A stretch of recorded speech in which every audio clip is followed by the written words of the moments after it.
Hello everyone. During today's lecture, we will briefly discuss about the main parts of the brain and their functions. At a high level, the brain can be divided into the cerebrum, brainstem, and cerebellum. First, going to talk about the cerebrum. The cerebrum is the front of the brain, comprises gray matter, which is the cerebral cortex, and white matter at its center. The largest part of the brain, the cerebrum, initiates and coordinates movement and regulates temperature. Other areas of the cerebrum enable speech, judgment, thinking, and reasoning, problem solving, emotions, and learning. Other functions relate to vision, hearing, touch, and other senses. Secondly, we're going to talk about the cerebral cortex. Cerebral cortex describes the outer gray matter covering of the cerebrum.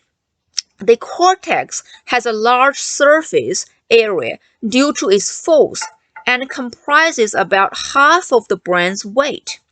The cerebral cortex is divided into two halves or hemispheres. It is covered with ridges, which is gyri, and folds, which is sulci. The two halves join at a large, deep sulcus that runs from the front of the head to the back. The right hemisphere controls the left side of the body, and the left half controls the right side of the body. The two halves communicate with one another through a large C-shaped structure of white matter and nerve pathways called the corpus callosum. The corpus callosum is in the center of the cerebrum. Now let's have a look about the brainstem. The brainstem, which is the middle of the brain, connects the cerebrum with the spinal cord. The brainstem includes the midbrain, the pons, and the medulla.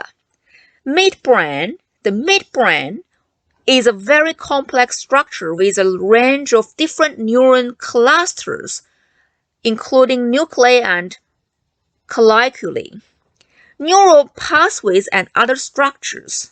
These features facilitate various functions from hearing and movement to calculating responses and environmental changes.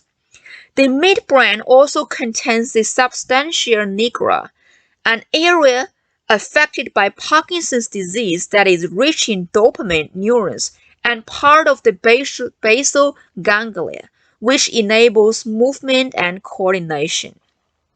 Pons. The pons is the origin for 4 of the 12 cranial nerves, which enable a range of activities such as tear production, chewing, blinking, focusing vision, balance, hearing, and facial expression. Named for the Latin word for bridge, the pons is a connection between the midbrain and the medulla. Now let's have a look about the medulla. Medulla is located at the bottom of the brainstem. The medulla is where the brain meets the spinal cord. The medulla is essential to survival. Functions of the medulla regulate many bodily activities, including heart rhythm, breathing, blood flow, and oxygen and carbon dioxide levels. The medulla produces reflexive activities such as sneezing, vomiting, coughing, and swallowing. The spinal cord extends from the bottom of the medulla and through a large opening in the bottom of the skull. Supported by the vertebrae, the spinal cord carries messages to and from the brain and the rest of the body. The last one is the cerebellum. Cerebellum is also called the little brain. It is a fist-sized portion of the brain located at the back of the head, below the temporal and occipital lobes and above the brainstem. Like the cerebral cortex, it has two hemispheres.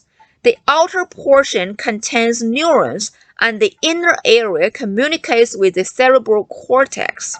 Its function is to coordinate voluntary muscle movements and to maintain posture, balance, and equilibrium. New studies are exploring the cerebellum's roles in thought, emotions, and social behavior, as well as its possible involvement in addiction, autism, and schizophrenia. Now, last we're going to talk about the brain coverings, which is the meninges. 3 layers of protective covering called meninges surround the brain and the spinal cord. The outermost layer, the dura mater, is thick and tough. It includes 2 layers. The periosteal layer of the dura mater lines the inner dome of the skull, and the meningeal layer is below that. Spaces between the layers allow for the passage of veins and arteries that supply blood flow to the brain.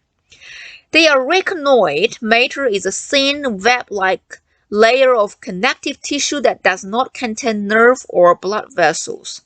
Below the arachnoid mater is the cerebrospinal fluid, or CSF.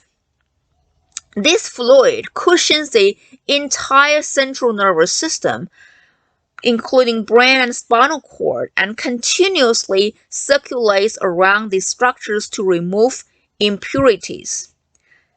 The pia mater is a thin membrane that hugs the surface of the brain and follows its contours. The pia mater is rich with veins and arteries. So these are some basic information about the structure of the brain and the associated functions. Thank you very much for listening.